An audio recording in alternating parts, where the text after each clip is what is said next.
Method of preparation of alkene, यानी कि हमें एल्केन बनाना है। सबसे पहला स्टेप, अगर हमें एल्कीन या फिर एल्काइन से एल्केन बनाना है तो एल्कीन यानी डबल बॉन्ड, एल्काइन यानी कि triple bond, called as catalytic hydrogenation. इसी रिएक्शन को हम कैटालिटिक हाइड्रोजनेशन कहते हैं। कैटालिटिक यानी कि कैटलिस्ट का यूज़ कर रहे हैं, हाइड्रोजनेशन यानी कि H2 मॉलिक्यूल का यूज़ कर रहे हैं।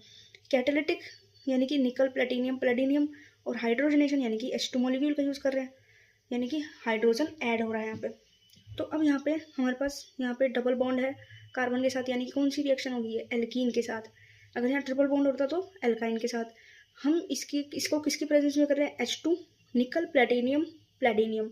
निकल तो हाइड्रोजन तो ऐड होगा, निकल हाई टेम्परेचर पर रिएक्ट करेगा, प्लेटिनियम या फिर प्लेटिनियम जो है ये आपका रूम टेम्परेचर पर रिएक्ट कर रहा है और एल्कीन से एल्केन बना रहा है या फिर एल्काइन से एल्केन बना रहा है।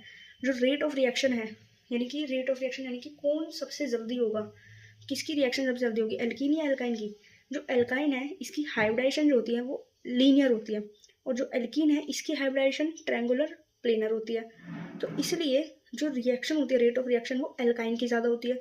हम इसको एक तरीके से और समझ सकते हैं कि स्टेरिक हिंड्रेंस, स्टेरिक हिंड्रेंस यानी कि भीड़ भाड़। अगर ये ट्रायंगुलर प्लेनर है, इस तरीके से होगा, या इस तरीके से ट्रायंगुलर प्लेनर इमेजिन करना है, और ये लीनियर है, तो भीड़ भाड़ कहाँ ज़्यादा होगी, ट्रायंगुलर प्लेनर वाली जगह। इसलिए जो रेट ऑफ रिएक्शन है वो एल्कीन की ज़्यादा होगी।